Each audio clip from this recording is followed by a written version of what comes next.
morning moderator, plenary speakers from Cambodia, Indonesia, Singapore, Thailand, distinguished guests, ladies and gentlemen. I'm Hong Sen, your facilitator for today. I represent ASEAN CIO Association. I'm one of the founding members currently, holding the role as a Global Relationship Officer, as well as the creator of this ASEAN Live Chat digital channel. So,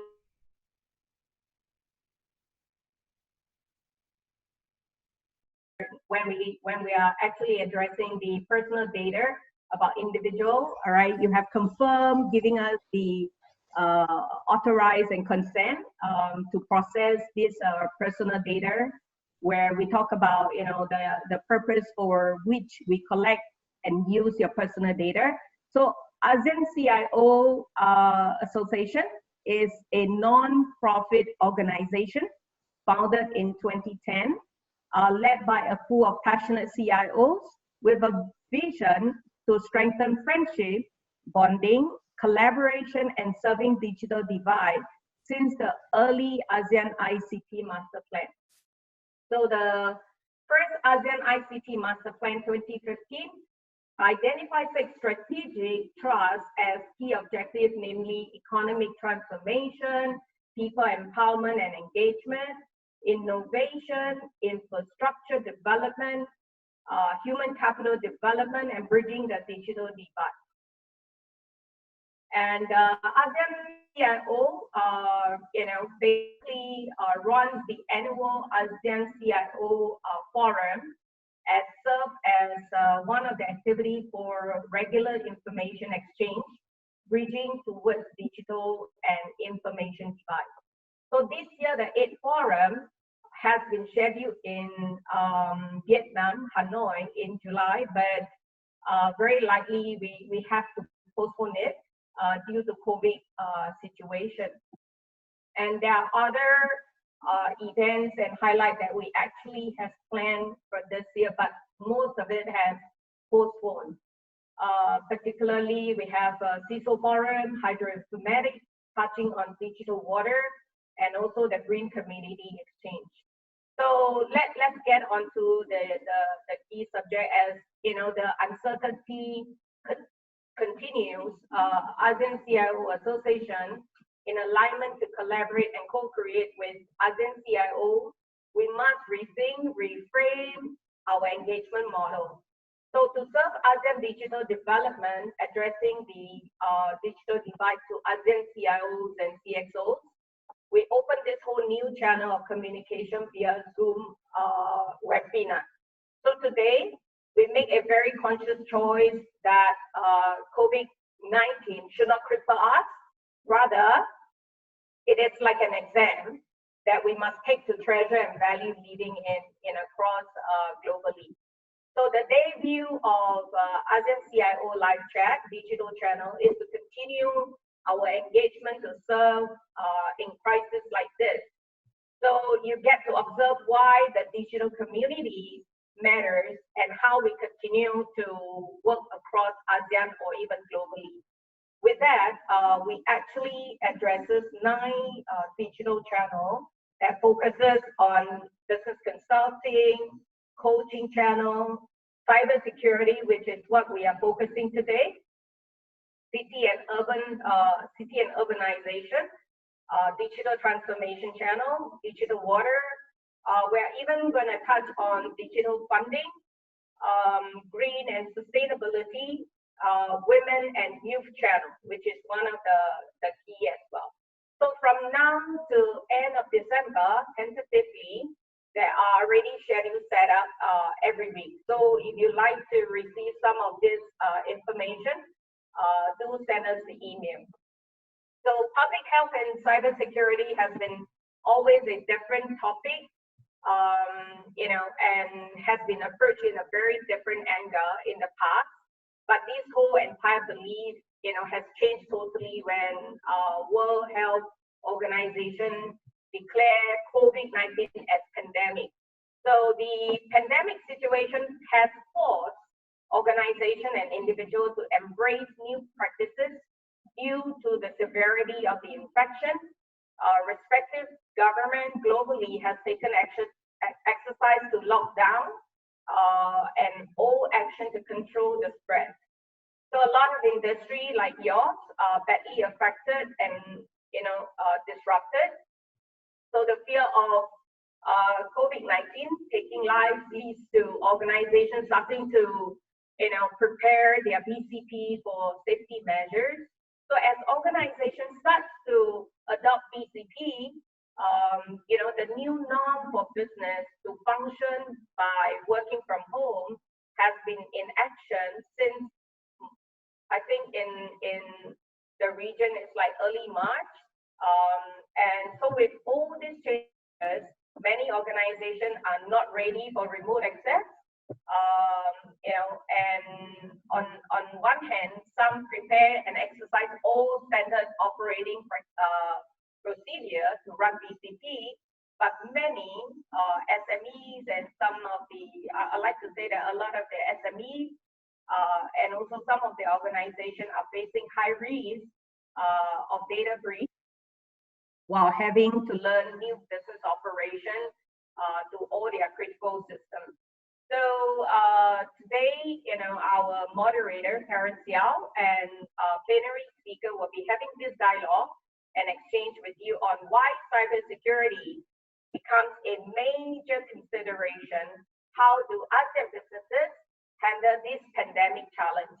So before I hand to the moderator and plenary speaker, allow me to invite Badan Pengkajian dan Penerapan Teknologi.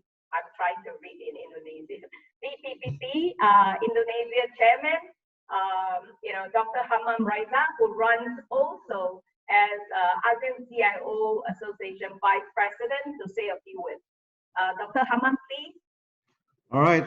Thank you, Ms. Hong Sin. Very good morning. And I salute everybody who had been able to join our first ACIO in action, the ASEAN CIO associations with close relationship among all the ASEAN state member organizations are very keen to hold this live chat digital channel. And thank you for Hong Sin putting this into really action for the ASEAN CIO Association. So as we are in the pandemic COVID-19 right now, probably us about how we can make adjustment to every situation. These hardships from the pandemic, where we face the lockdown, physical distancing, work from home, stay at home, and all other measures to protect us, to keep us healthy, and do not pick up on the coronavirus, make us more. We have to be more agile in order to cope with the situation. So for CIO, I will say there will be things that they have to really focus on arranging work from home for some of the, most of the organizations. And you can see work from home in never seen before. This is really unprecedented scale that we are facing. And the other one that probably asked for the government officials, for example, the Agency for the Assessment Application of Technology, which is one of the research institution of Indonesia. We are really trying to struggle to find solutions for testing, and tracing, and provide fencing in order for us to break the chains of coronavirus. So there's a lot of things, especially when we we put our life in the digital world.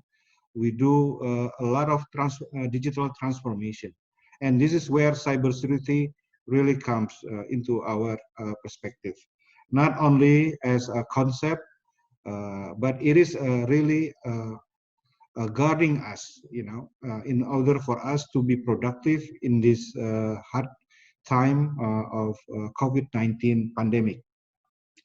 So we need to, never before, we focus on how to preserve our confidentiality, integrity, availability of this, because people getting online and you need to secure every servers, every networks, from all aspect of penetration and, of stolen credentials and many others threats that are part of our life being online on the internet.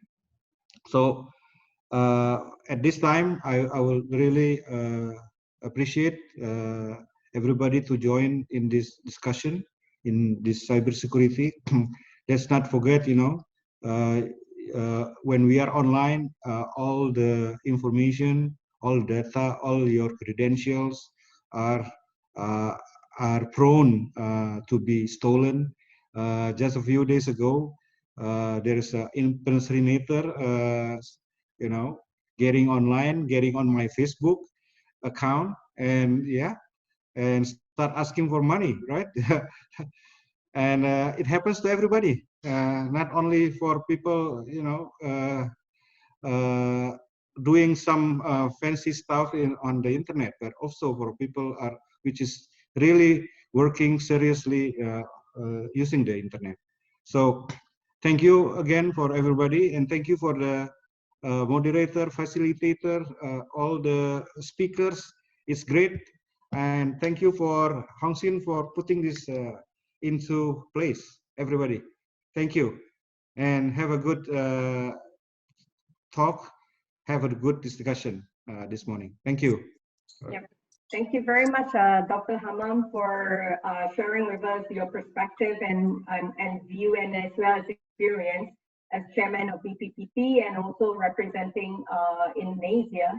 And it is true that this whole COVID-19 stay-at-home economy has basically or potentially going to bring along some long-term structural changes. And so right now, Terence, would be taking over the screen to address with the plenary speakers. And Terence Yao is, someone that I knew for long, and he has great range of experience. He can even speak in local dialect about cybersecurity. And today he is the CEO and co-founder of Tindo Private Limited, one of the top-notch cybersecurity company in Singapore that focuses pure cybersecurity issues. And together with him, he also runs another one more role that he represents Center Strategic Cyberspace International Study, a think tank group where they do a lot of research and a lot of papers. So I will let Terence take over the screen, and he can tell you more together with his plenary speaker. So Terence, the show is yours. Yeah, thank you, Hong Sin. Good morning. So before I start this whole session, I'll probably run through some standard basic hygiene stuff since we are all in this Zoom session. So as Hong Sin mentioned, this will be a recorded session. So this session will be made available on some of the platform where some of you might want to revisit this recorded session again. Okay, Q&A. So I believe every one of us are pretty familiar, with all the video conferencing or e-telecommunication type of stuff. So we have the chat group here.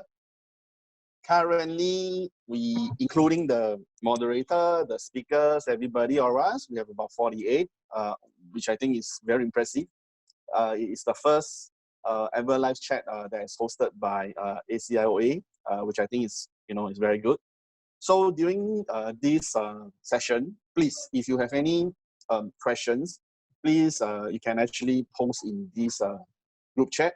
If you think that you are shy, you want to only message to myself or to the particular person like Hong Xin or the organizer, you can do that as well. Then we will take up the question and address it accordingly with the speakers. Okay, so these are the two so-called hygiene factors which we want to highlight. Of course, everybody will be mute. Of course, if you want to post the question using voice, you can also do that. Just raise hand. There's a raise hand button and the group chat as well. Just do the raise hand. The Zoom, the host of this Zoom session, then they will allow you to do the voice kind of question if you need to. Okay, if that's about it for the hygiene factors. Now I will start the live chat. Okay, so good morning, everybody. Once again, now we have 50. It's like looking at stock. Now we have 50 participants. Now it's 51. Okay, so the audience, some I think I'm quite familiar. Some names I saw, is probably some friends in the industry. But just to share with the rest of the attendees as well.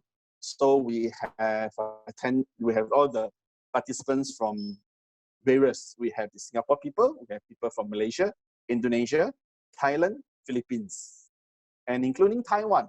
Okay, according to Hong Xin feedback to me, there's also people that is from Taiwan that have registered this. So good, happy to see all are the people from this APAC or Asia group of people. So as Hong Xin, as Dr. Haman has mentioned, this current situation give us into a new world. I call it a reset world. Okay, a whole world is going to reset accordingly after this whole pandemic situation settled down. The whole workspace, the work style, people looking at life and culture, everything will be different.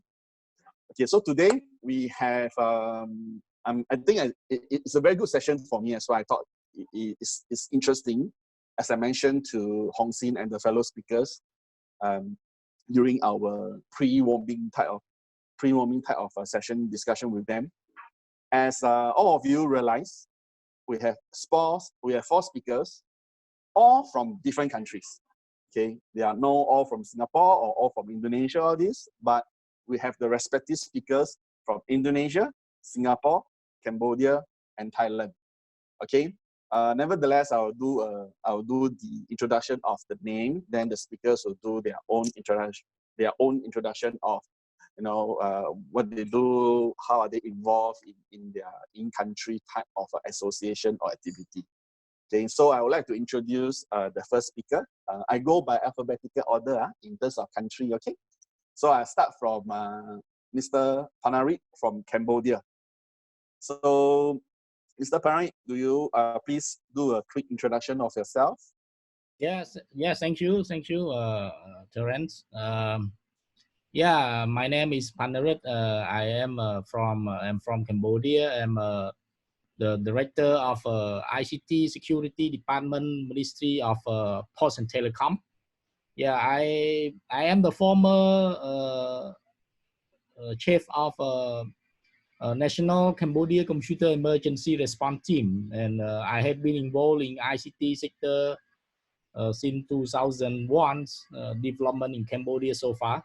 So beside my official role, I am also an assistant professor on cybersecurity and also the founder of Cyber Youth Cambodia community. Is a community that empower and embrace the youth to make career in cybersecurity.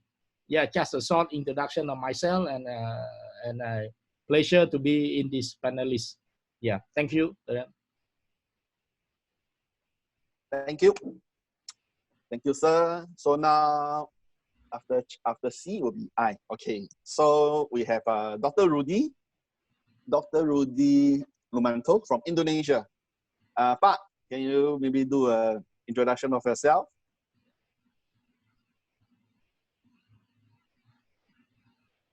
Hold on, we need to unmute. Okay. Okay. Pak Rudy, Can you hear me? maybe you start again. Yes, we can hear you. Please. Okay. Thank you, Terence. Greetings, everyone, and good morning. It's great to be here in this digital channel. Thank you so much for having me. Let me just start off by saying that I hope everyone and their families are well during these extraordinary days, crisis days caused by COVID-19 pandemic. My name is Rudy Lumanto. I'm now currently as a cybersecurity advisor to Chairman BPPT, the Agency for Assessment Application Technology of Indonesia, and also with Board of Expert of ID Care Center of University of Indonesia. So ID Care stands for Indonesia Cyber Awareness and Resilience Center. This is one center in University of Indonesia that focusing on improving security awareness and resilience by enhancing cybersecurity capacity of human resources. The center have four main activities: postgraduate program in cybersecurity, cybersecurity resources, collaboration and partnership, and the last one is capacity building through certification. Before joining with ID Care, I was a chairman of IDCRT, the National System of Indonesia, and involved with IDCRT for around 11 years, working under Ministry of Communication and Information Technology for more than 9 years, and under National Cyber and Crypto Agency for around 5.5 years, 1.5 years. I live in Depok City near to South Jakarta, and as government, our government ordered us to stay at home. It almost more than 1 month I have been staying at home. Maybe it makes me a little bit fat and white. Thank you, Terence. Thank you, Pak. So now we have the speaker from Singapore, Mr. Ian Low. Yes, Ian, please. Hi, good morning, everybody. So I'm Ian, currently the Senior Vice President of Cybersecurity for the NTUC Enterprise Group, which is a local conglomerate running business from insurance to supermarkets to childcare, healthcare, and so on. Right. So prior to this role, I was the director of government cybersecurity operations with GovTech, doing government incident response.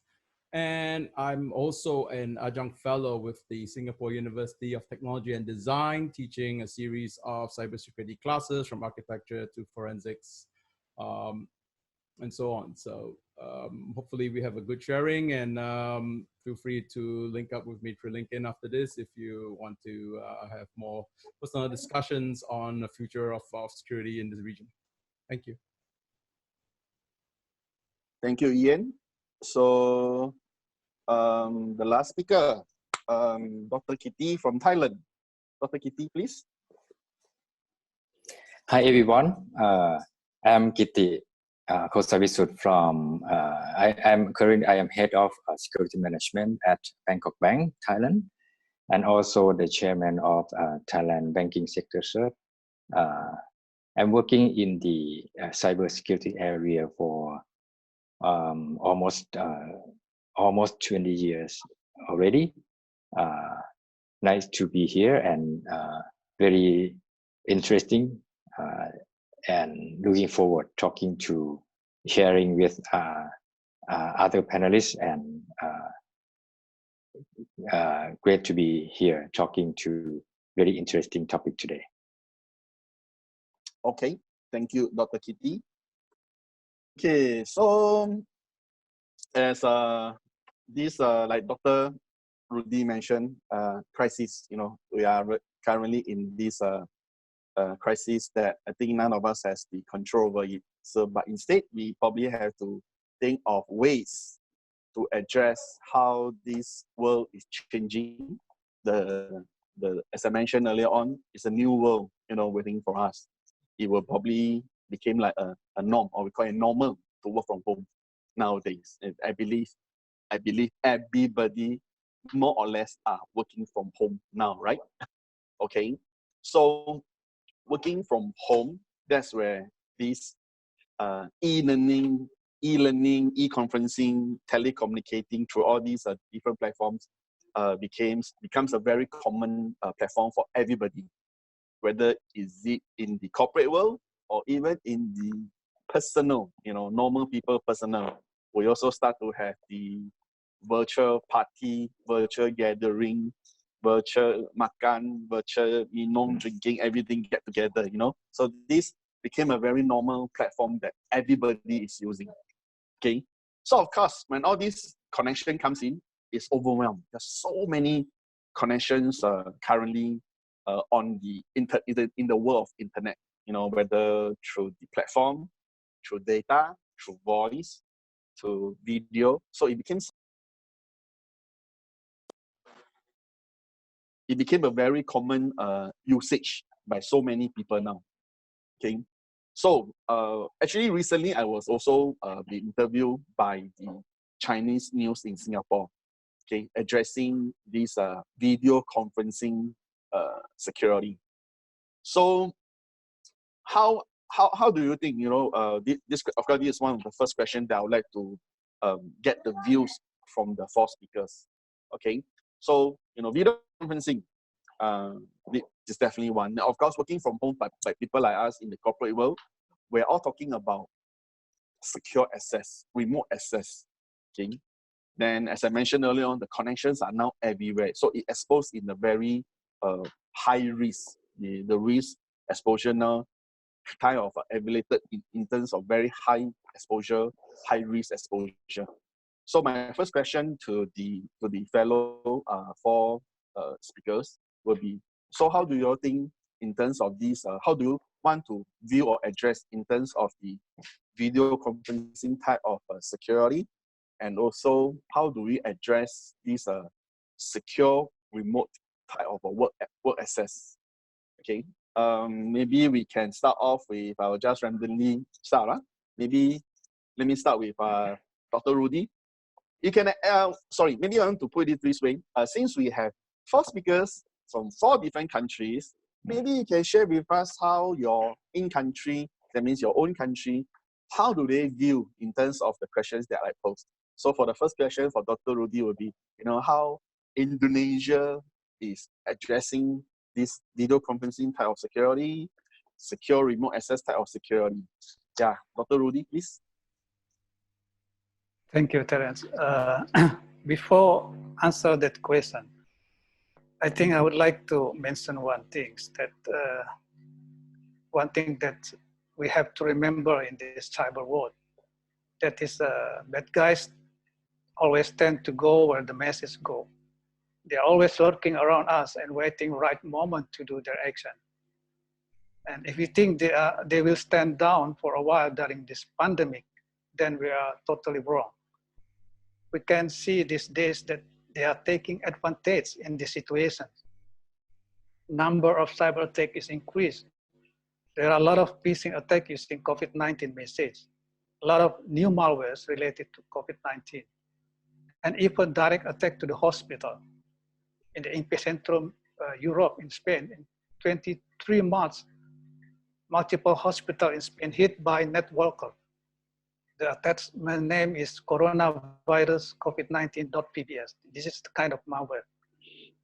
And in Indonesia also, we saw of incidents in April last month is more than triple than in March. So the cyber attack is increased. And also the number of users using anonymous identity is still high, around 50,000 to 100,000 every month. So there is no sign of going down of these hacking activities in this during pandemic. So regarding video conferencing security. We are concerned about this because many people now moving to it. People need to do some alternate meeting ASAP during this pandemic. And video conferencing is found to be one of the top solutions that used these days. And it is interesting to know that people, when choosing video conference system, apart from this is actually also most common in Indonesia. And also there's also one survey that 40% of companies choose based on its easy of use, not based on the security. Of course, any other IT system, there is no 100% secure system. So then we face so many problems in terms of video conference, Zoom, Microsoft Teams, and else. But I think the important not. And besides security, I mean InfoSec or data security, I think people are privacy. And problem in video conferencing is not only come from the system header, but also from user awareness. Problem of using it wrongly can bring to another problem in security and privacy. Meeting with or with a public meeting ID, which then anybody can listening or joining and sabotage the meeting. So in Indonesia also happened. We have kind of very important meeting using Zoom, and and people then more aware of how to use the Zoom platform. So nowadays, so many tips and recommend related how to use Zoom securely and safely based on the user's awareness. For example, like do not share your meeting ID publicly. Please add a meeting password. Please realize that somebody may be calling in and be pretty invisible. And if you host, please do try to limit the screen sharing and allow remote participants to rejoin, and disable file transfer, assume the chat will become public, and else. So that's for the security, video security. Regarding remote access, because this is also mentioned by Tiren, I think this is another thing that attracts the attention of hackers, because people are forced to stay at home. So most of the people started working remotely, and the results, the RDP usage is highly increased. And hackers, once again, taking advantage to the situation to steal the corporate resources through the RDP. And we can also, from the report from Kaspersky, starting this month, the number of RDP attacks has been rocketed across almost the entire planet. And by the end of the last month, it reached million per day. And hackers usually scan the network using various tools to identify the IP address and RDP servers. Once RDP servers are tracked, they will use the various username and password combination to gain access to the access. They can credential in dark web forum, disable antivirus.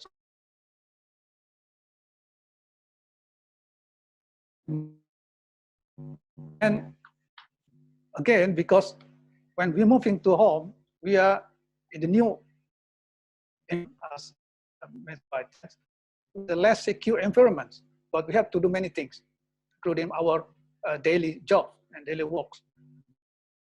We have to make some kind of awareness to user, the normal user, when they are using or they do the remote access, what should they do? For example, like always check for on hub networking environment, the Wi-Fi, the router, and set strong password for RDP, VPN, use two-factor authentication, and also please application updates. And besides that, also keeping kids away from work computers. keep them from computers. So the thing is can make the less secure environment more secure then. That's my opinion. Thank you, Terence. Thank you, Pak. So basically, what I think also from what I hear from this Dr. Rudy, there are too many incidents to mention. So because this situation affected almost every country in the world, let me just do a refresh of the COVID-19 tracker, just to share some numbers with you guys. So till now, which is 10:39 a.m. Singapore time, which is 9:39 in Cambodia or Thailand and Indonesia, there are 3.6 million confirmed cases, and there is about casualty. The deaths is about 257,000. Okay. Of course, they also have people who have recovered. It's close to 1.2 million. Okay, so this is the global COVID-19 tracker number of cases as of 10:39 a.m. Singapore time. Okay, so you will see that this actually affected, I think, almost all the countries in the world. So in terms of the hacking incidents, we can probably spend another 2 hours or 3 hours just to talk each country what kind of incidents has encountered over video conferencing, over all these secure remote access, like what Rudy mentioned earlier on. The hackers are just waiting. Connections are open up. The doors are all opening up. The hackers are just waiting for the right door, the right moment to come in, to enter. Of course, there are a lot of ways that we need to address accordingly. So how about, let me see. Yeah, Ian, Singapore, any views on that? Yeah, I mean, it's nothing really new like what Dr. Rudy mentioned. Hackers gravitate to where the action is. So with more people using, you obviously would get more attackers, right? So few basic disciplines, I don't think it is new. It's more about enforcing some of the practices we have. Do you keep your software up to date? Do you patch? Do you check your patch levels? Do you have policies in place? Do you allow people to record the videos on their personal devices and so on? So in terms of technology-wise, there is very little you can do, right? Video conferencing is dominated by a few big players. You have Microsoft Teams, you have Google Meet, you have Zoom, you have BlueJean. There is not that many, right? Most companies will not be hosting their own video conferencing, will not be using their own servers. The scale is too big for you to do your own. So let's be smart about using technology. Have you done your due diligence? Have you done your checks? Have you issued policies on use? Have you issued position papers on how it should be configured? Like kudos to Zoom. I mean, they have been patching very fast, very regularly. They have been fixing vulnerabilities as they go, but are users updating their client? The vulnerabilities in 409, I think, opens up to stealing your Windows credentials and also overtaking cameras in the Mac OS and stuff, right? But these were patched in 4.1, 4.10, I mean, and so on. So as they push out the patch, how diligent are we in pushing out a patch or getting users to update their systems, right? So it's fundamentally not new, but we have to go back to fundamentals to push people to keep their software up to date and so on. In terms of policies, I think policies needs to be updated. You need to get things that people are not aware of in terms of things like PDPA, right? In terms of users must get permission to record a video meetings. Where do they store the recorded meetings?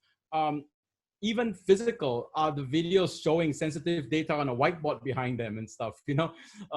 Things that people don't don't think about because they're doing their video conference in the office, but not from home. There are things that people can pick up from. So it's more about getting back to fundamentals in terms of what is information security. The other thing is, as security professionals, we apply controls to sensitivity of data. So people tend to think of it as written documents, printed documents, text documents, but what is the content of discussion? What is the sensitivity level of the content of the meeting? I think these needs to take into considerations on the level of calls you have. For example, if it's really sensitive video call, you can do a one-on-one in Signal to do a video call that's fully encrypted. For example, I mean, it's not good for a group because they don't support groups, but just example of that's not one size fit all. We need to be very conscious of the sensitivity or the labeling of the content of the meeting and the discussion and apply the right controls. Similarly, what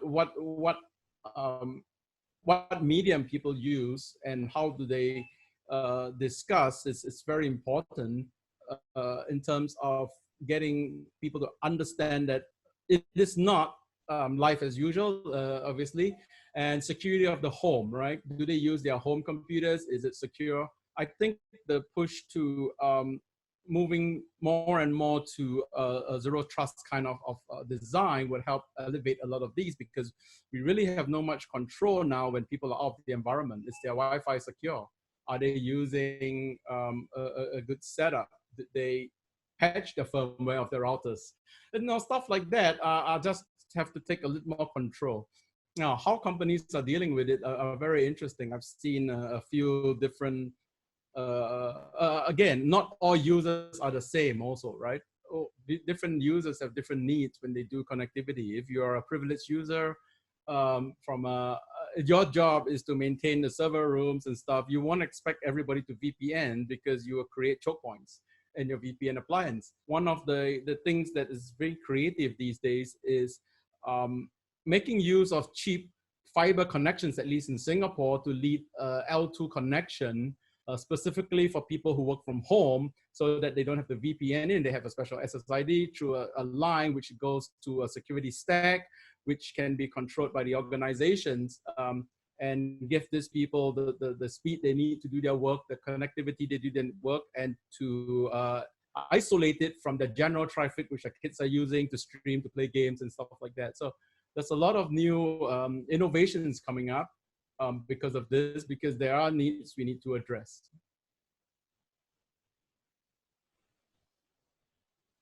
Wow, the way Ian you mentioned, I think all go back office and work. Okay, so yes, like what Ian mentioned, there's a lot of ways to secure this whole platform, from the endpoint connection all the way back to the back office, whether is it connecting to the servers or to certain resources. And I agree with the Ian 1 point. Depends on what kind of content for that video conferencing. If it's just type of casual or not so important type of video conferencing, maybe certain platform is okay to use it, no problem. But if you are talking about something that is maybe slightly more confidential, more secret, maybe you need to think of other secure ways to conduct the video conferencing definitely in a more controlled and a more secure way. Okay, I will recommend every one of you, which I believe most of you might have or already have, okay, go and install the webcam cover. Okay, that is definitely the most easiest and simple things to do now. Okay, just in case, of course, you'll probably also see from a lot of social media video, whether locally in your country or overseas.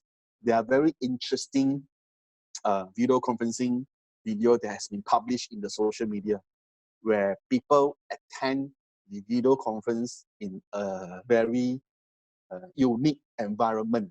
Okay, not purposely one. Is unintentionally turn on the video well, they are doing something very private.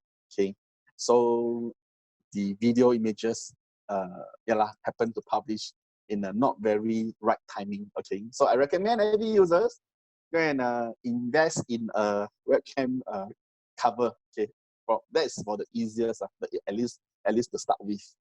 Okay, so Mr. Tonari, your view, maybe from Cambodia as a country itself, from the Cambodia environment, what do you think, of these video conferencing security and also the secure remote access?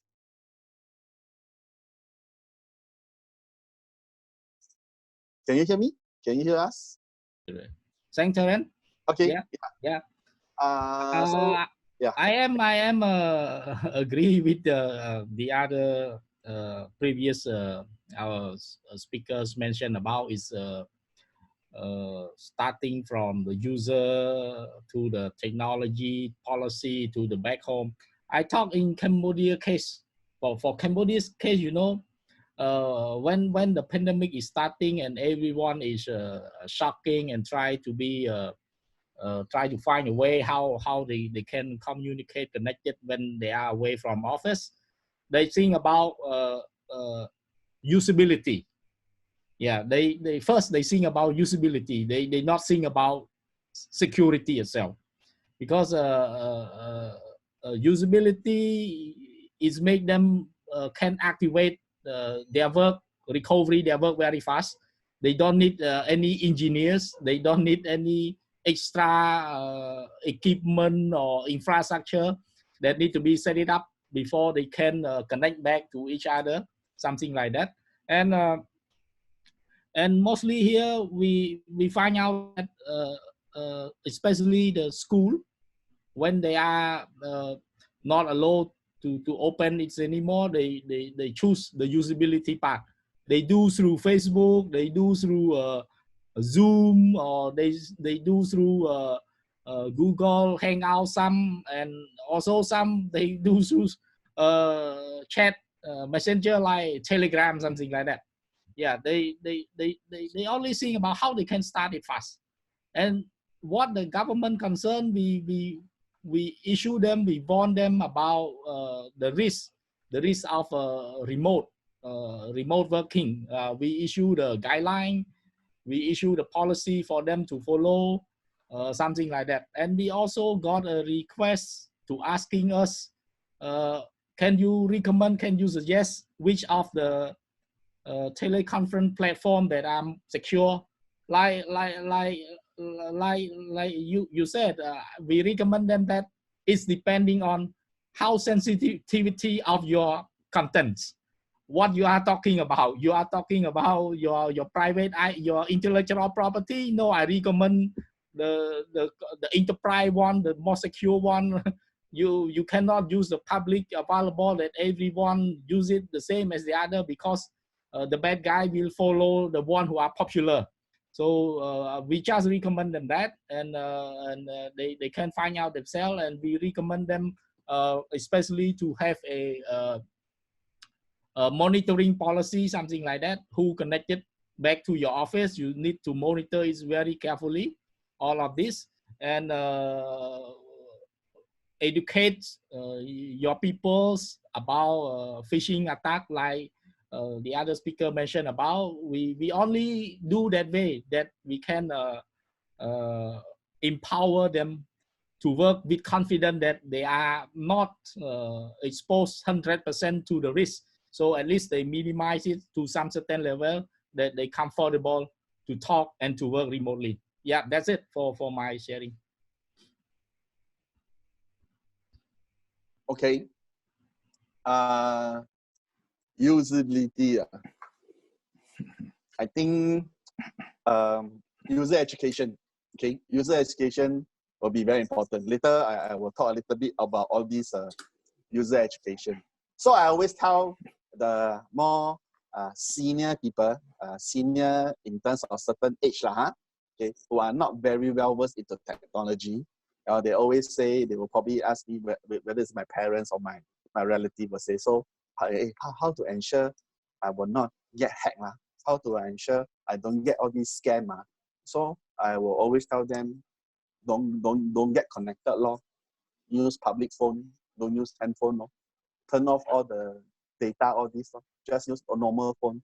If you don't get connected, you will definitely have the lower risk of exposed to all these the potential risks. Okay?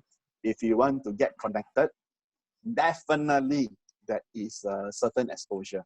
That's why I think from my understanding, not just Singapore, but the rest of the respective country, I think the companies, the government are promoting very, very hard on user education. How do they want to do how should practice the cyber hygiene? Now, what is the best way? What is the most recommended way? Okay, so yes, Dr. Kitty, Thailand. Okay, how do you view, as you know, you also full-time as the Bangkok Bank. So how does, from your work perspective or from the, your fellow banks or country in Thailand, the companies or the people, how do you think how this video conferencing and remote access has been posting any potential risk to Thailand? Yeah, thank you, Tern. I think observing this situation, the COVID situation, I think it's very interesting of seeing people or company changing the way they provide the environment for work. I would see the company who normally they provide the remote work for employee. Those companies I see there's not much change because they already working remotely. But looking at the company in general, I think banking is one of a good example that basically by nature, the business not really familiar with working remotely. It's like normally if you eating outside, and this situation force you to cook, I think it's going to change a lot of mindset because you're not familiar with cooking, but the situation force you, and even worse, during the remote working from home, if you ask boss, what is your concern working from home? Even though you have all the technology, video conferencing, remote access, email, whatsoever, boss concerned about what are you doing at home. They try to set the same KPI, forcing people to work as normal. So they try to push people to work as when they work in the office, but sometimes they don't really aware that those people are not familiar. If we pick up the video conferencing, if you live with the family, the children cannot go to school. Children will be at home, and sometimes all the family are at home. When you do video conferencing, it's kind of private, confidential information when you do video conferencing at home. So sometimes you may not have a private space, 100% private space, and sometimes you may talk something. If your children, I believe that children also listen to what you are talking and interesting in the way you do, because normally your children cannot see when you work at the office. Sometimes children may pick up or try to use technology, take video and play around. So that is the confidential information leakage concern, why a boss may not really consider in that point. So I try to make a different point from previous speaker that working from home, boss set the same KPI and may not consider the security issue, the working environment, even though, and also the employee, they focus on the same KPI, try to push work because boss do so, and may not concern on the security. So that is the situation force or the employees focus on work, not security. And most of the time, they leak the information by, for example, speaking, talking, taking video, or even print the document at home. Some your children may take the paper, drawing because they don't know what to do because they need to stay at home as well. So that will be the data leakage issue. I do agree that malware, phishing, we see a lot of those malware and phishing coming in, and we try to educate all the employee aware of malicious emails, phishing, and those kind of things, and also try to monitor and help them in terms of protecting those malware and phishing as well. Yeah. Dr. Kitty, I agree. Now I think, of course, those working parents, your kids are also study at home. I think they start to learn earning money is not so easy. Okay.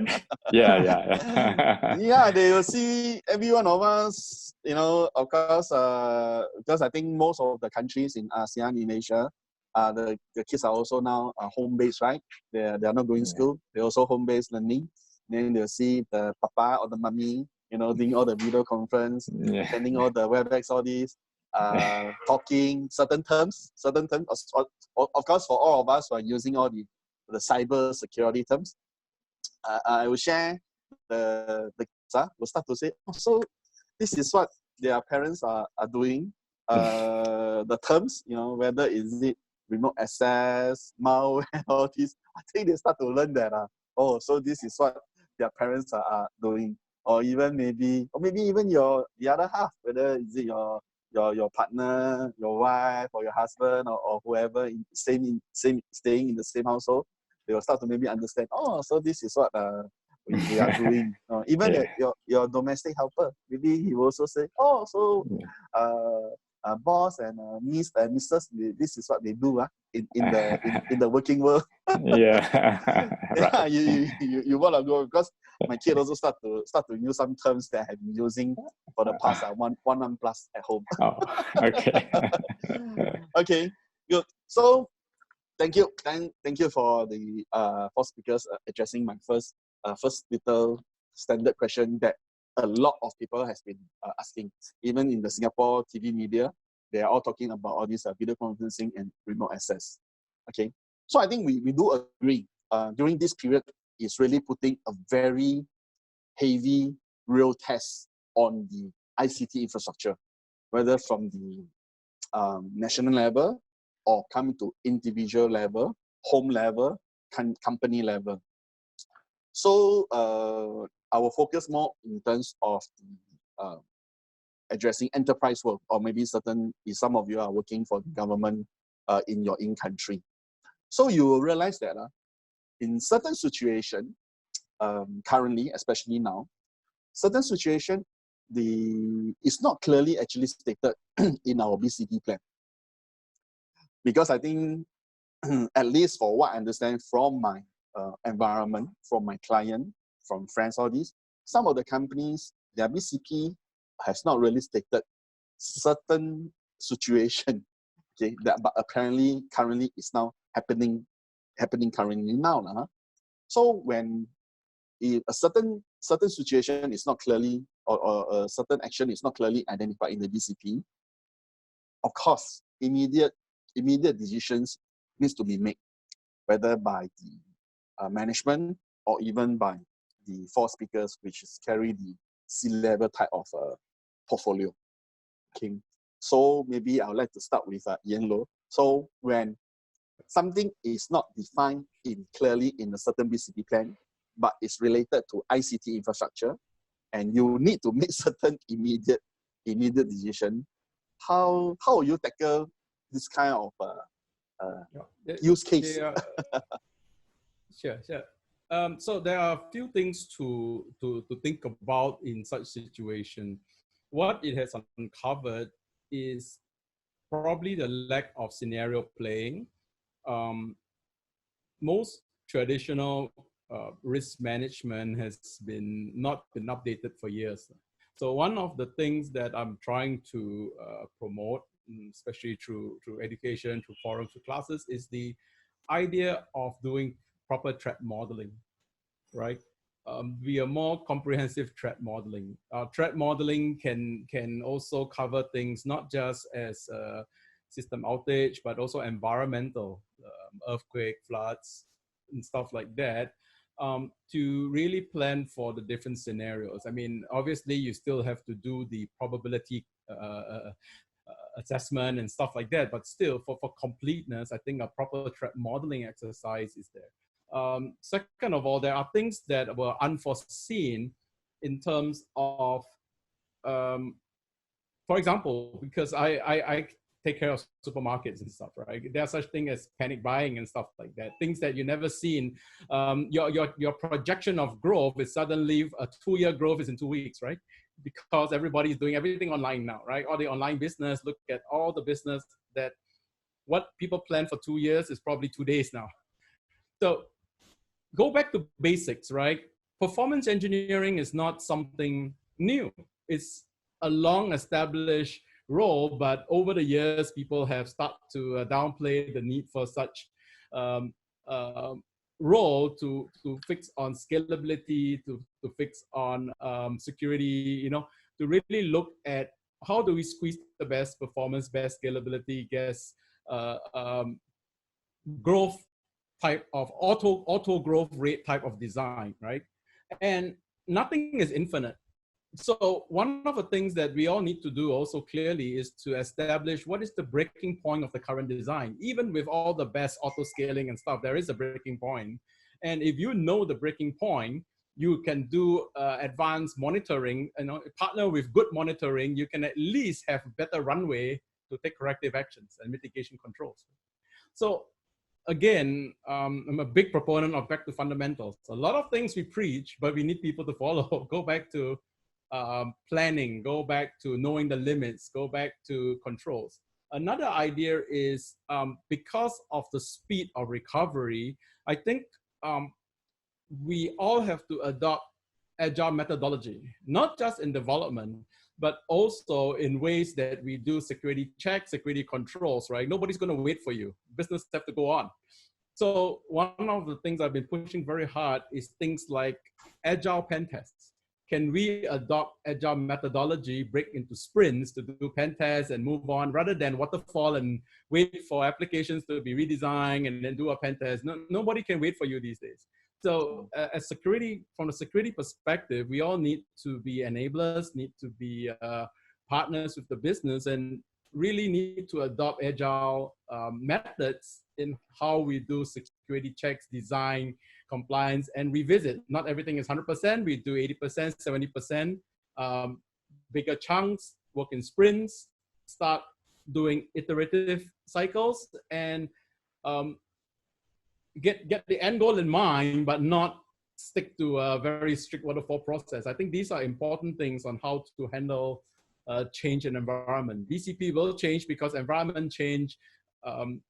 We just have to be ready to adapt and equip ourselves with the right process and mindset and tools to get us there. Correct. Because hold on, sorry, just want to. Okay, I'm mute. Yeah. So your team members going to the NTUC fair price to assist accordingly. I think you mentioned quite this very keyword. I think I'm not too sure about Cambodia, Thailand, or Indonesia about the panic buy. I didn't follow so like what Mr. Hian Lo mentioned, 2 years of supermarket buying, you probably collapse into 2 weeks. So there was a big panic buying locally in Singapore. Is there any panic buy also from the Cambodia, Mr. Panarit?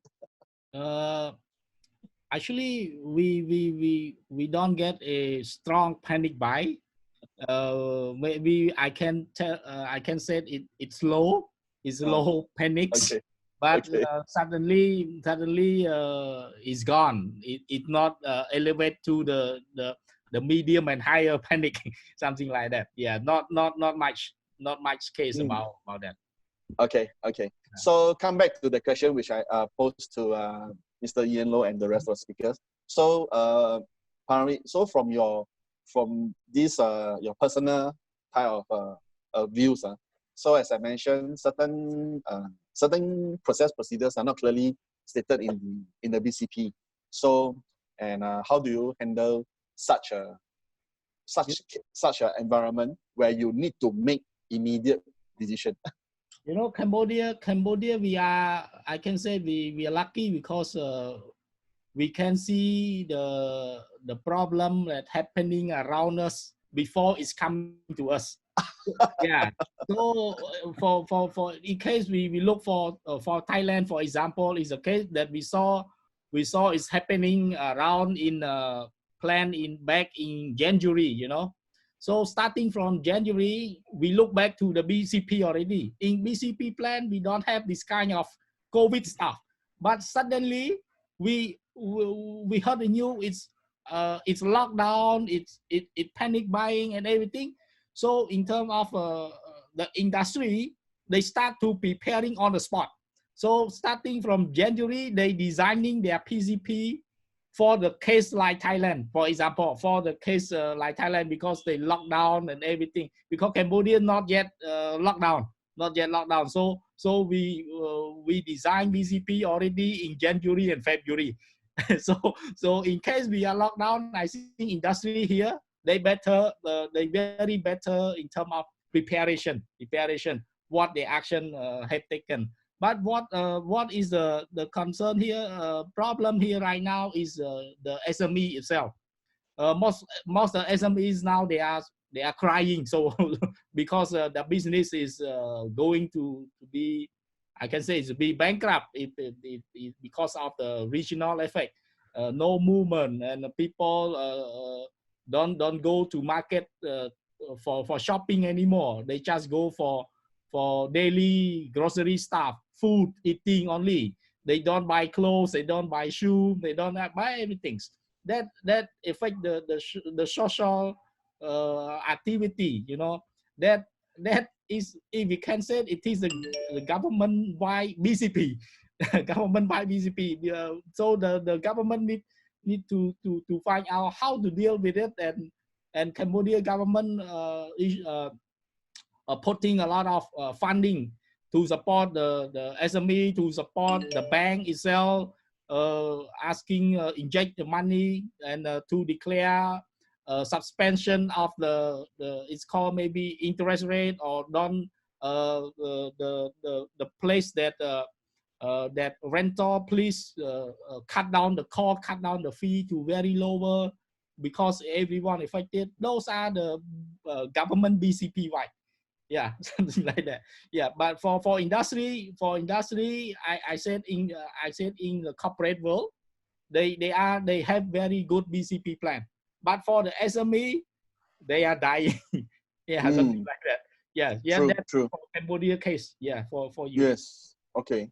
So I was saying in this case, I think, like you mentioned, so Cambodia is lucky in a way. You know, you can you can react fast enough because you maybe learn something from your neighbor's country, so that you can quickly beef up or execute certain new things into your BCP. So what you mentioned is correct. I think the SMEs are suffering. Yes, certain business are really heavily impacted by the current situation. So similarly to Cambodia, Singapore government is also helping the SMEs to sustain their business during this tough period. Okay. So Dr. Kitty, Cambodia follow Thailand BCP because you January start first. So did Thailand practice any BCP from other countries? Yeah, I think governments or top management also looking the situation in China for sure. And I think, for example, around January, people may think it's not going to happen to your country until coming like February. It's like a traveler still travel around, so they see the impact. And I think if we look at the BCP plan, I think we don't have exactly the same plan as the current COVID situation. So we need to adjust in order to make it happen or activate or do something in order to prevent the organization or even though the countries. In the normal situation, we need to answer at least two questions: why and how. But I believe that COVID situation, they help us answer why, because people know why you need to do something. We need to only answer how. So it helps us. Half of the at least one major question is very tough question. Answer why we need to do. But now under this situation, we need to focus how. That comes down into those or related activities, logistics, technology, education, all kind of things, in order to support the decisions. How? Because they know why. They just want to execute. They help us at least analyze and looking at how we can to execute it. So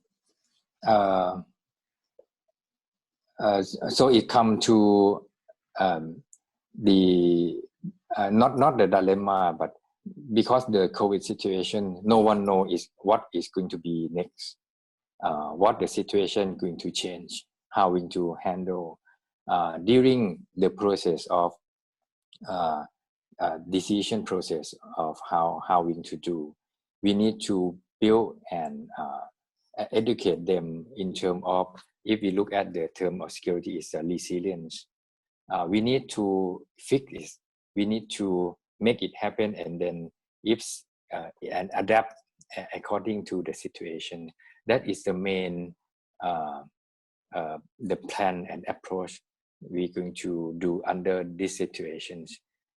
Try to educate them on resilience, do it, and then fix the thing in case there's something change, the situation change. So in summary, COVID situation help us answer why, and we focus on how. We need to educate. It's a time to educate what is a resilient organizational resilience is, and we prepare for the change. Thank you. Okay, I learned something new. We already know why, so now we just focus on how. Okay, I think we do admit, or we do have to come to the fact that, like what Dr. Kitty mentioned, we have to face the current situation. Personally, I think I keep telling my friends or the business friends, relatives, families, we have to be positive in currently, united as a country, as a people, as a team, as a family. Of course, currently, hopefully, the countries around your neighbors, especially now for this session, we're talking about ASEAN. So I really hope also the countries, internationally level, national level, family level, company level, really united together. I think it will go through, definitely. It's a matter of time. Okay, of course, I agree. Some speakers have mentioned we won't be able to predict what will happen tomorrow. Okay, so currently, I can only speak on behalf of the Singapore number of cases. Is go up and down because of certain environment factors. I think maybe some of the attendees or maybe the speakers already probably heard that our numbers currently, I think we are the highest Singapore currently in terms of number of cases because of a certain cluster area. Okay, so we have to face it. We really have to face it in a very positive way. I'm sure we'll definitely get through this. It's just a matter of time. Business as usual, I think for most of the certain essential services. I also understand from Malaysia, some essential services are also already start to go back to business as usual. Okay, so how about Dr. Rudy from Indonesia? So back to the same topic about this BCP. Okay, so how from the national or maybe from company level or certain national level from Indonesia, so how this BCP applied in Indonesia, where certain immediate decisions needs to be made, but you look through your BCP, there isn't any line item talk about what happened in this situation.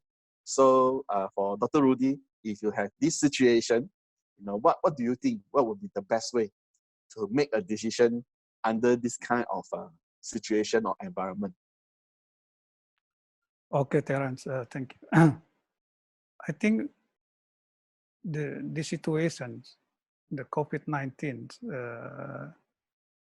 situation is just like, if we think from the cyber security perspective, it's like just cyber APT attack, because APT attack sometimes we don't even predict before, but we have to overcome and we have to face it.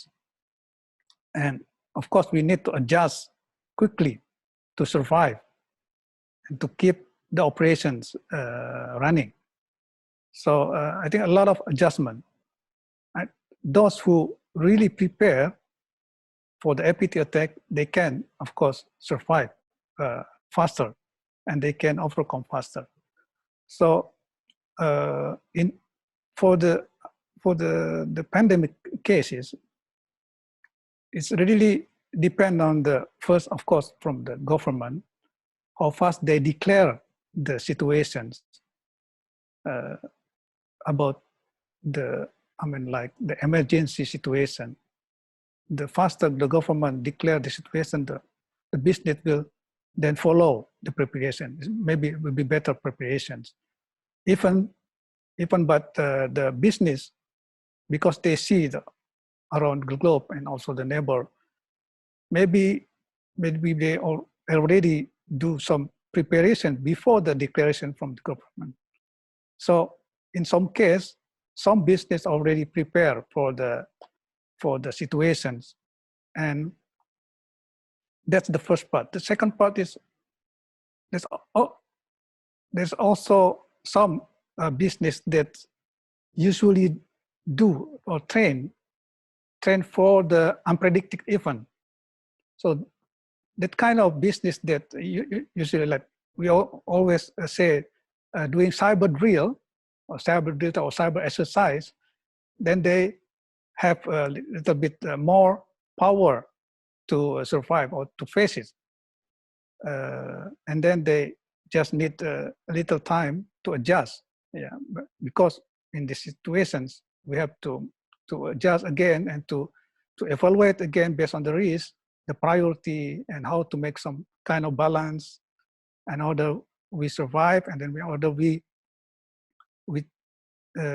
turn the situation into a situation that provide many new opportunities.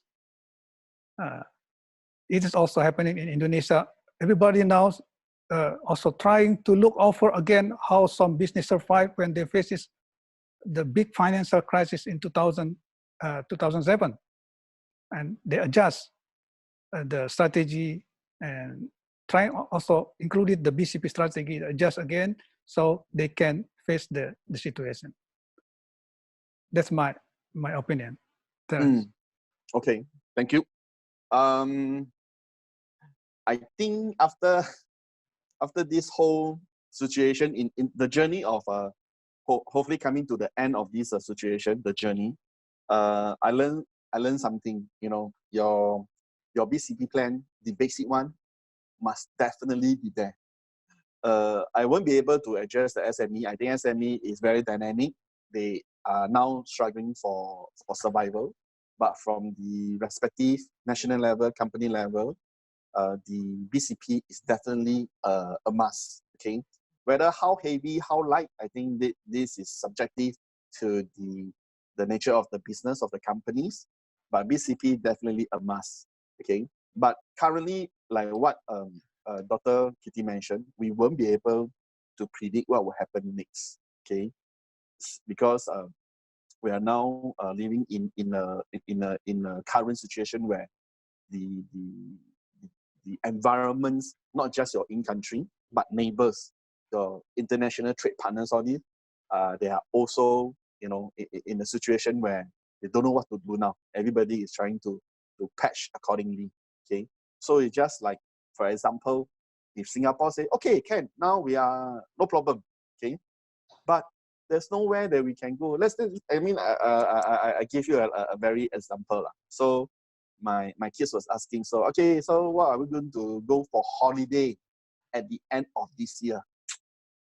I say end of this year, yeah, maybe situation should be okay, but I don't know the rest of the countries, because if aeroplane fly out, nowhere to land, nowhere.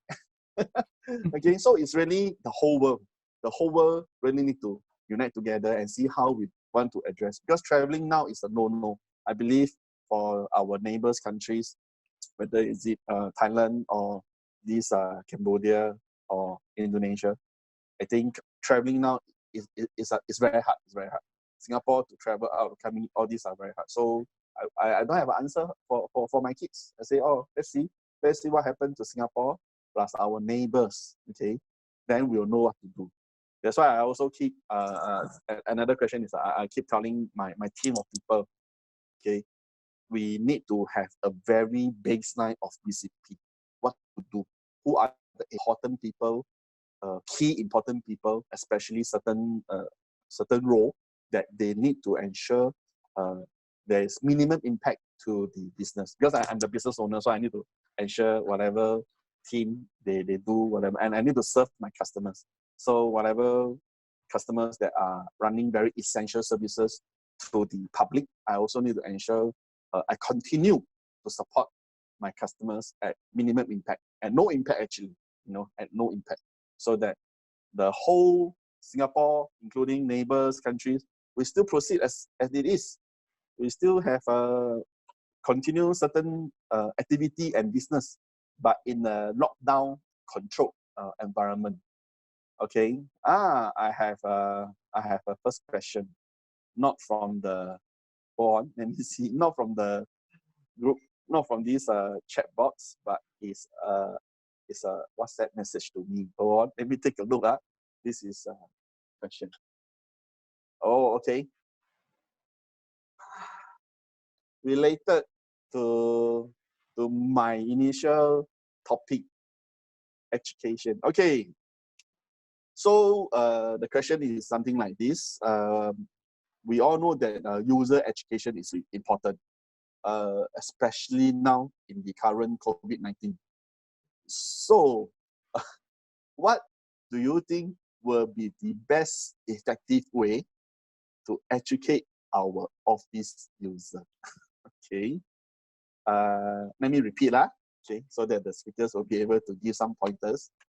We all know that user education is important, especially in the current COVID-19 situation. So what do you think will be the best effective way to educate our office user? Okay, maybe let me hold on.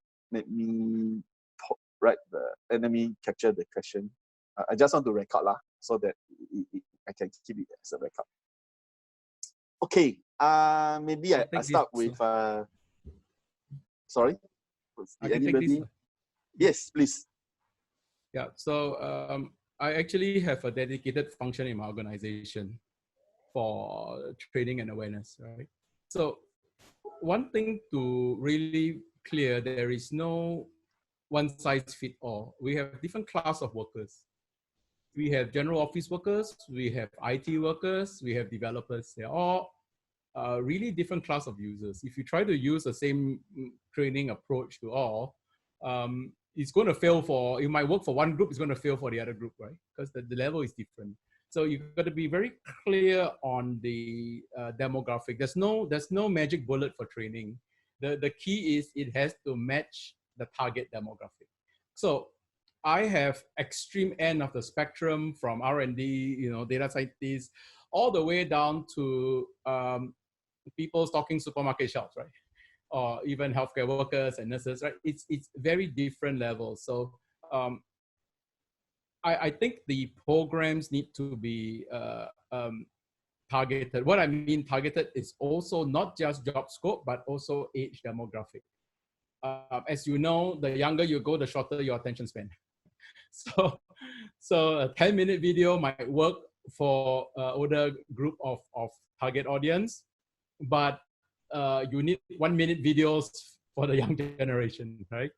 So this have to be done in such a way. So I have some samples I've done on my YouTube channel. As you can see, I have a lot of 1-minute videos for the younger audience. I have 10-minute videos for the older audience, and I've been trying to share them as much as possible. Also, the jargons you use, the technique to use. But one universal thing I found is that the more interactive, the better it sticks. So it's not just pushing content. I think there are a few things we can do in terms of games, in terms of, for example, anti-phishing. Instead of giving them a whole long story, it's better to have games where they say, find the phishing email or find, like a gamify it. And posters and static content is used as a reminder, as a secondary approach. You put it as a desktop wallpaper, you put it as posters as a reminder, but the initial training should be gamified as much as possible. Content in terms of language is very important, in terms of if they don't understand the jargon. So for example, for the teachers, trying to use a blanket for all the teachers are different, because the Chinese teacher ones, you probably have to do some conversion. The jargons are very different, they don't understand, and if they don't understand, then time is wasted, right? So video content is good, but the key thing is I try very hard to make it as interactive. So even if a video, there should be some gaps when asked them to answer questions. Even yes, no is better than just leaving it pure one-way delivery. I think those are the key. And then for developers, you have to do secure coding practices, which is very different from let's say finance and HR is more focused on how do you identify phishing email, because that is also the primary threat for them. But upstream, as you go further upstream, you have to go to your IT folks. How do you harden a system? So the training goes into how do you harden. And then you go to developers, how do you write code that cannot be exploited? So you have to be, it's not an easy task, but the program needs to be more comprehensive rather than one size fits all. That's my take on it. Okay. So I think I like your closing part. So there's no one size fits all. It's really targeted different group of different users. Then maybe from there we will apply user education relevant to their environment, or maybe to their standard, to their portfolio, to their job related type of environment. User education, not easy. Seriously, we in running an organization like the fellow speakers, you had all the different business unit people to adjust to. Yeah, but I like your idea, running like a little guessing game or all this to create certain awareness for the users. Okay. And see, maybe how about Dr. Kitty? What do you think? Any most effective way? you put the how, HOW, very big in your office. How is very important, and for the awareness, because most of the people focus on reading new situation of the COVID. They have a lot of even more information to read compared to the normal situations. and the focus is not really on kind of awareness programs. So in order to make it effective, I think do it more often. And the keyword that we deliver, it should be, it's like a ready to use address, how to do, make it short and do it more often. Because the reader may not have enough time, or they have a lot of information to read already. So make it short and do it more often, and change the topic according to the situations. I think is what I am also doing here as well. Yeah. Okay. Just do a time check. I have about 20 more minutes. So for the participants, if you have any questions, if you don't want to post there, yeah, if you know my handphone, you can post to me. If you know Hong Sin's number, you can also post to her as well. Okay, so I think 20 minutes is just nice. I'll probably do one last topic, which I think it might be helpful to do the closing part.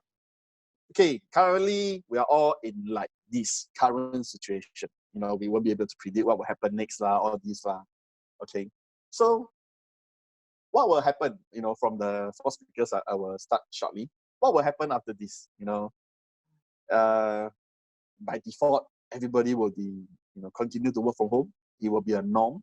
You know, the usage of the video conferencing, the secure remote access, everything will still continue as normal. And we lost the touch. You know that in ASEAN or Asia culture, we like to have face-to-face meetings. You know, we like to meet people, whether at job related type of engagement, or even from at the social life. You know, we like to meet people, we like to get out, you know, go out, have a meal, to catch up with friends, or even to have certain meetings with these customer, supplier, all this. This is, I think, in the Asia blood, in the ASEAN blood. Okay, so what do you think? What will happen after this current pandemic situation, where everything sort of settled down, is better control? Will all these things happen? Work from home will be norm, telecommunicating will be normal, and we will encounter lesser face-to-face meetings. Okay, so maybe I will start with Mr. Panarik from Cambodia. What do you think? Yes, as our discussion earlier, that no one will be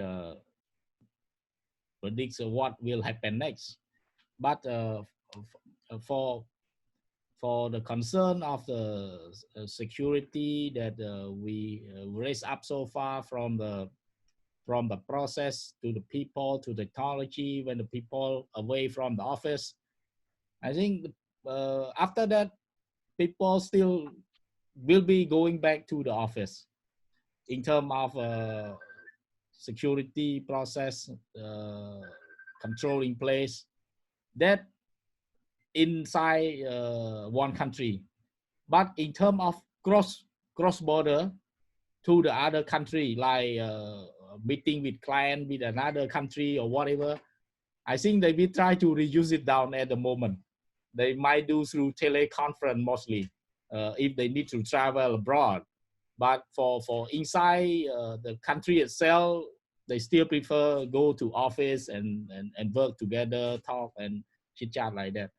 That's just my prediction in terms of how the people is going to work again after the pandemics. Yeah, I agree. So as you can see, a lot of people work from home. I can also tell you now, a lot of people, they miss their office very much. They can't wait to go back office. Okay, so there was a joke lah. People apply leave to stay at home. Okay, so that you can get away from office for a while to apply leave. Okay, so when these things start people will also apply leave. They'll apply leave to stay in office because they miss the office so much.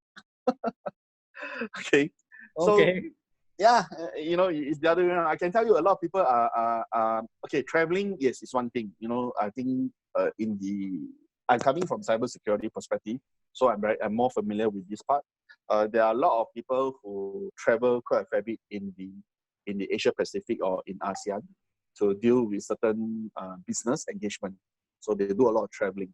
So I think, Panamit, what you mentioned is correct. I think the cross-border traveling, that may be a challenge. But for in-country, I think there are many people who miss their office. There are many people who can't wait to get out of the home to start to have the normal type of face-to-face meetings. But I think moving forward, it will be more likely like a very controlled environment. Okay, so just for example, my team.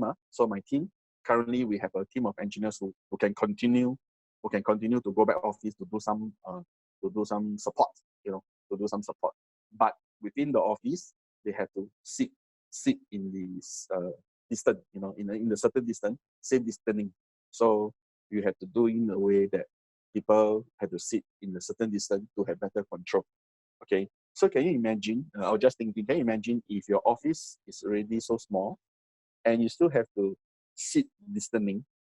Then the rest of the people, how? Okay, so the rest of the people, I think, to me is, of course, the easiest way is to, put them in the remote work from home type of work from home environment. Of course, this arrangement we have to plan it carefully, Okay. So yes, Dr. Rudy, what do you think? So after this, what will happen? The traffic in Jakarta go back to the traffic jam again, or no traffic again?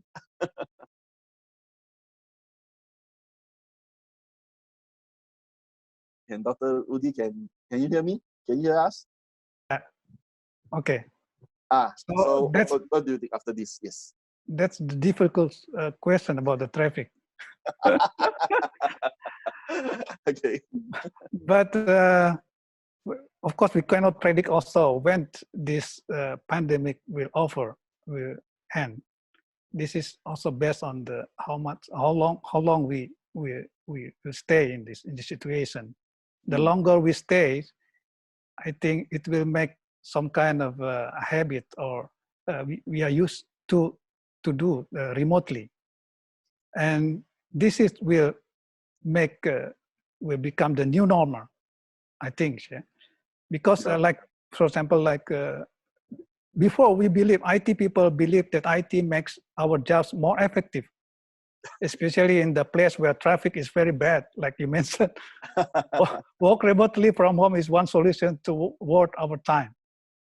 And however, in reality, it is not just happening. People still like to meet and gather, especially if also the telecom infrastructure is not good either. But nowadays, we are forced to work from home, study from home, and even entertaining ourselves through movie, game, and etc. from home to avoid spreading of COVID-19. But now, telecom industry try to make their best to service us to cope this pandemic. So it make more good environment between our demand and the infrastructures.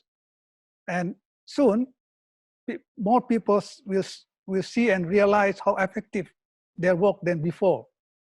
And the longer this pandemic, this belief, I think, will become the new normal. That's my opinion. Yes, a new norm. So there's this saying for between me and my friends. So sometimes we just complain, not during this period, even before. We say that, why our younger generation, our kids are always like this, they stick to the phone, they do this, they do that. They don't know why, why are they so like this? Then I think after a while we realize, I realized, actually they are not wrong.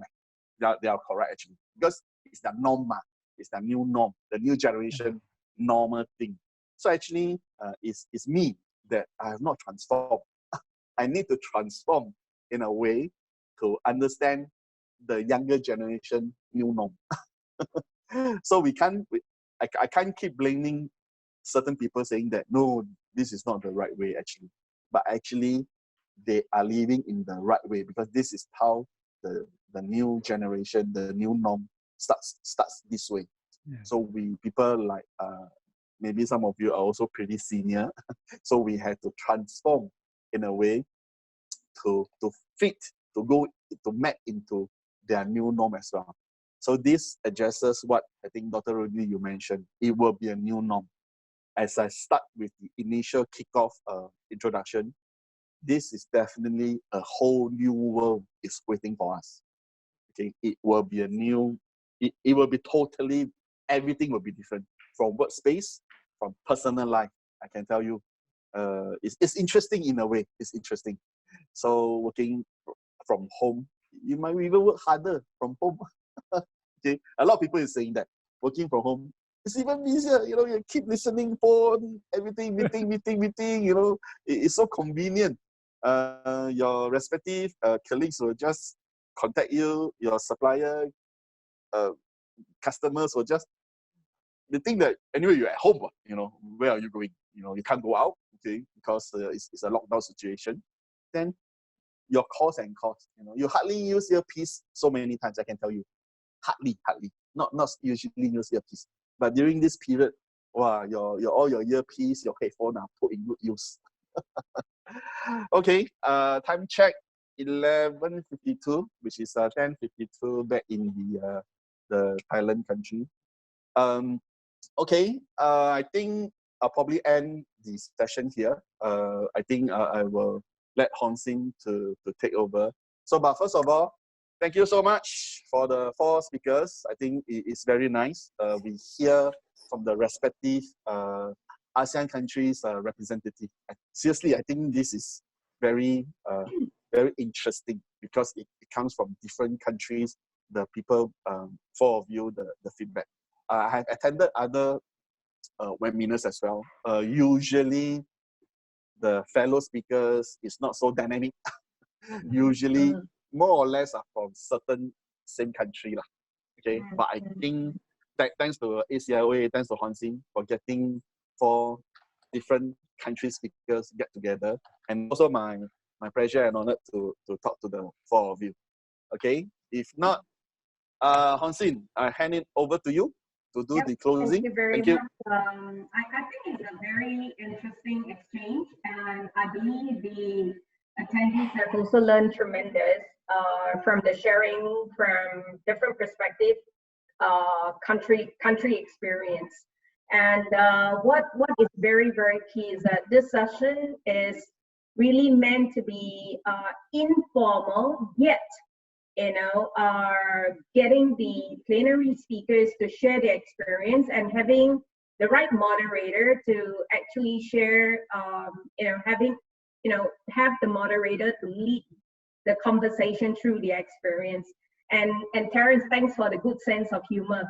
No sharing about people being stay home for a time and leave maybe from their wife or the wife to the husband to go back to office. Applying leave from your family and go back to office. yeah. I think that was. I mean, there is definitely a whole new conversation in terms of how the structure would change after this whole pandemic crisis.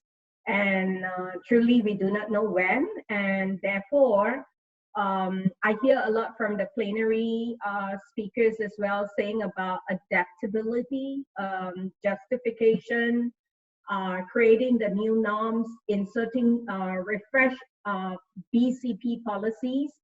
And very interesting point that was also brought up by Dr. Kitty that talks about, we never know, even within our family, that they're picking up information that when we're having the conversation on video call, that information may just get leaked out, not intentionally, but unintentionally. So how do we, as corporate or as businesses, handles? And of course, the aspect from, I believe, all over globally, SMEs are heavily impacted and affected. And again, for them to think about BCP, it is more reactive than proactive, as their priority right now is also to keep their business going. And from governmental aspect, again, there are different perspectives. other than Pak Rudy, who actually sit as the advisor to Pak Hamam in BPPT, that is closely linked, and of course, Mr. Panarik, who served the Ministry of Posts and Telecommunication of Cambodia, that are governmental. NTUC Yenlo it's not government, but they work as like a government-linked enterprise, and they have a lot of stringent control. And yet he mentioned about providing education to the different class of people. There is no one size that fits all. And of course, Dr. Kitty, that, he sits as the chairman for the bank cert, and also running the key function in one of the largest bank in Thailand. They just, cannot take anything by chance. So I very much want to thank all the plenary speakers, moderator, and of course, our attendees for spending this time with us to learn about what we can do during this COVID crisis, and the ASEAN businesses, how do we handle cybersecurity. Just in short closing, I would like to emphasize that, on the PDPA aspect, the disclosure of personal data, we do not sell, rent, or disclose any of the email. And also during this period, during this session, there may be some people that take photos or some filming. We definitely will do a recording of this whole entire session, and we will repost onto the Facebook and LinkedIn, just in case you like to refresh some of the suggestions that's being provided by the plenary speakers. So it is not live as usual, and yet this is the new norm now. So bad guys take advantage, like what Dr. Rudy mentioned. They never slow down. In fact, they step up. So moving forward, we'd like to emphasize that, the live chat session will be a weekly session, but it's different topic that covers the different 9 channels of communication that CIOs and CXOs have requested. And we trust that this session is very useful and informational. And the next week's session, which is actually on 13 May, which will be an afternoon session at, we are addressing the topic about COVID disinformation. What exactly is disinformation? And, we have very interesting speakers. We have the ASEAN Secretariat. We have the Royal Thai Police, High-Tech Crime. We have from Philippines, the Department of Information Communication Technology. We have Indonesia Telecom. So do check out on a series of live chat that we have. So do register as well. So ASEAN CIO Association would like to thank everyone for taking this time to join us in the dialogue. So see you all in next week. Do register. Okay, that's all. Okay, Thank All you. right. Thank you. Thank you very much. Thank you. very much. Bye-bye. Thank you. Thank you. Bye. Bye-bye.